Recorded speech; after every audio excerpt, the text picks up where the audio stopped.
전두환 전 대통령은 박근혜 대통령과 적지 않은 인연을 쌓아왔습니다. 정확히 말하면 악연이라고도 할 수 있는 관계죠. 박 대통령이 독자 세력화를 꾀할 때 전 대통령을 끌어들이려고 했던 것으로 확인됐습니다. 정치부 심정숙 차장과 자세한 뒤뒤의 이야기 더 나눠보겠습니다. 어서 오세요. 네, 어서 오세요.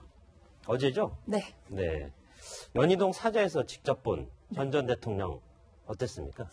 네, 지금 말씀하신 대로 전임 대통령 중에서 생존해 있는 대통령이 딱 지금 세 명입니다. 네. 이명박, 노태우, 전두환 이렇게 세 분인데요. 그 중에서 가장 고령이 말씀하신 전두환 전 대통령입니다. 네. 31년생, 올해 86세, 거의 90에 가까운데요. 네. 지금 화면에 나가는 것처럼 어제 만난 전 대통령은 혈색이 좋고요. 아주 건강해 보였습니다. 네. 오전 설도 있었는데 그건 아닌 거예요. 그거는 아닌 것 같습니다. 어제 오전 8시부터 하루 종일 한 300명 정도 손님이 왔다 갔다 하는데 전부 다 직접 응대를 했고요. 네. 저 사람들 만나는 응접실 바로 위에 살림집이 있거든요. 거기서 이순자 여사와 함께 계속 오르락내리락 하면서 정말 사람들 일일이 응대하고 말씀하신 것처럼 치매설이 있었나 싶을 정도로 기억력 정확하고요. 특유의 농담을 섞어가면서 옛날에 그 골목성몽 발표할 때 보스처럼 이렇게 밑에 있는 후배들한테 이야기하고 이런 모습이었습니다. 왠지 기분이 좀 좋아 보인다는 느낌 드네요. 네, 어제 편한 자리에서라서 또 더 그런 것 같은데요. 네. 어제 참석자들 가운데 얼굴 알만한 분들도 제가 굉장히 많이 봤습니다. 네. 장세동 전 안기부장, 영원한 오른팔, 영원한 오른팔이죠. 송석준 민정기 비서관 네. 이런 대표적인 50 인사들에다가 김용갑, 김용균 이런 옛날 정치인들 그리고 특이하게 축구 감독 박종환 씨도 다녀갔고요. 그 빨간 위아래 양복을 입은 조춘 씨가 다녀가는 것도 현장에서 제가 목격을 했습니다. 네. 자, 전두환 전 대통령 목소리를 한번 일단 들어보겠습니다. 알겠습니다. 어떡하시면 내비로 딴 데 갈 수도 없고 말이야. 여기서 죽든 살든 여기서 결판 내야 되니까 서로 도와가지고 이 어려움을 극복하고 남북 통일은 당장 안 된다 하더라도 통일할 수 있는 국력을 길러야 돼요. 새 덕담을 내놨네요. 네, 그렇습니다. 그런데 전 대통령 측근으로부터 아주 흥미로운 이야기를 들었다고 했는데요. 네. 전두환 전 대통령이 이제 박근혜 대통령이 2002년에 자신한테 도와달라는 얘기를 했었다고 하는 거 이거 처음 나온 얘기입니까? 처음입니다. 저도 어제 사실 연희동 사저에 가서 처음 들었습니다. 15년 전 2002년도에도 두 사람 인연이 있었다는 얘기를 채널A의 전두환 대통령 측에서 처음으로 공개를 했습니다. 네. 박근혜 전 대통령이 재선 의원이었던 2002년 2월에 당시 한나라당 이회창 총재의 반기를 들고 탈당을 합니다. 당시에 박 대통령 역시도 대권의 꿈을 꾸고 있었거든요. 그래서 자기만의 독자 세력화, 한국미래연합이라는 보수정당을 만들었습니다.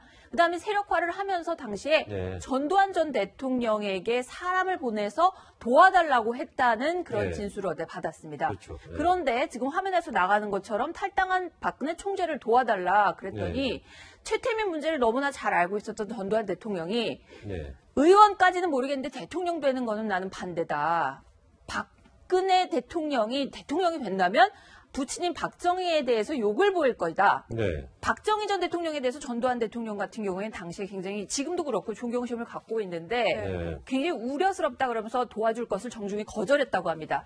다시 이 미래연합의 고위 인사가 노태우 전 대통령을 찾아갔는데 똑같은 이유를 들면서 다 거절을 했다고 합니다. 그랬군요. 박근혜 당시 총재의 이 얘기를 듣고 아무 말 없이 그냥 듣고만 있었다고 하는데요. 아무래도 이때 어떤 대권을 꿈꾸면서 큰 꿈을 꿨는데 좌절됐던 게 쓰라린 경험으로 남지 않았을까 싶습니다. 저도 보수 대연합 비슷한 걸 한번 만들어 보려고 했었던 그런 것 같은 느낌이네요. 전두환, 박근혜 두 사람 1979년 11.6 사태 이후로만 봐도 거의 한 40년에 가까운 그런 발견 아니겠습니까? 네, 그렇습니다. 그런데 그 사적인 인연 결국 최태민 씨로부터 시작된 거 아니겠습니까? 네, 그렇습니다. 박근혜 대통령이 큰형의 시절에 전두환 전 대통령 청와대 경호실 작전 차장보였습니다. 차지철, 그 유명한 차지철 경호실장 밑에서 일을 했습니다.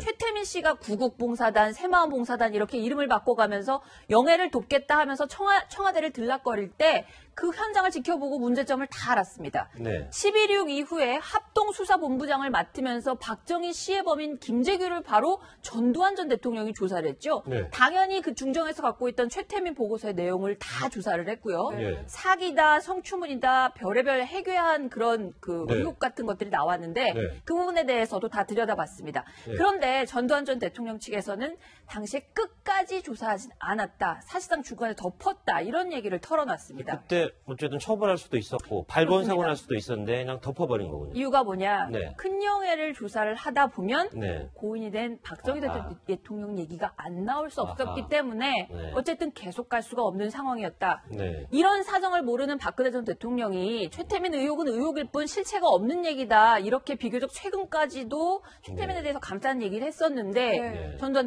대통령 측에서는 현실을 모르고 하는 얘기다. 이런 식으로 일축을 하고 있습니다. 80년도에 다시 청와대를 나간 다음에 그 다음에도 최태민이 다시 그 큰형에게 접근하려고 네. 했는데 어쨌든 전두환 전 대통령 입장에서는 들추기보다는 두 사람을 격리시키는 게 우선이겠다 생각해서 군부대, 삼천교육대라고 잘못 소문이 났는데요. 강원도 인제 부대로 최태민 씨를 보내버렸다 이렇게 전두환 측에서는 얘기를 했습니다. 어쨌든 전두환 전 대통령이 그 당시에 저 문제를 깔끔하게 해결했으면 오늘날 이런 국정농단 사태 안 왔을지도 모르겠다는 생각을 해보네요. 의문을 네. 제기할 수도 있을 것 네, 같습니다. 네. 또 박근혜 대통령은 물론 네. 이 생각에 동의를 안 할 수도 있겠습니다만 네. 그 집권 초반에 강하게 추진했던 전두환 추징법이 이런 악연들 때문에 시작된 건 네. 아니었을까요? 그렇습니다. 이 박근혜 정부, 역대 정부에서는 사실상 손을 놓다시피 했던 전두환 전 대통령의 미납 추징금에 대해서 네. 정말 칼을 아주 강하게 휘둘렀습니다. 집권 네. 초반부터. 네. 자택에 압류 조치를 하면서 가구에 빨간 딱지는 붙이는 것은 물론이고 친히 청한 10여 명에 대해서 대대적으로 출국 금지, 소환 조사까지 했고요. 네. 전두환 대통령 차남인 전재용 씨는 탈수염이 때문에 지금까지도 옥살이를 하고 있습니다. 네. 자, 50비리 사건으로 97년에 2,200억 정도 추징금이 확정되고도 아직 전두환 전 대통령 4분의 1밖에 안 낸 상황이어서는 박근혜 전두환 두 사람의 아주 오랜 이 최태민으로부터 시작된 악연 때문 아니냐 이런 해석도 나왔고요. 전두환 전 대통령 측의 허화평 씨 같은 경우에는 이 최순실 정국이 불거진 다음에 최태민을 아주 혹독하게 다뤘던 사람이 전두환이기 때문에 네. 이거에 대한 보복으로 추징금 네. 특별법까지 맞는 거다 이런 주장까지 하기도 했습니다. 그렇군요. 순 차장. 네. 그럼 우리가 전두환 전 대통령의 어떤 과거를 네. 미워할 생각은 전혀 없는 거죠. 그렇습니다. 네. 그걸 미워할 이유가 없고요. 충분히 그 부분에서는 네. 이미 역사적 단죄가 있고 평가가 내려진 부분이라고 볼 수 있겠습니다. 어쨌든 국정을 제대로 모르는 비선 실세가 나라를 흔들 수도 있다는 네. 그런 것 반드시 막아야 된다는 그런 메시지는 울림이 좀 있는 것 같습니다. 그렇습니다. 네, 지금까지 정치부 심정숙 차장이었습니다. 수고했습니다. 감사합니다.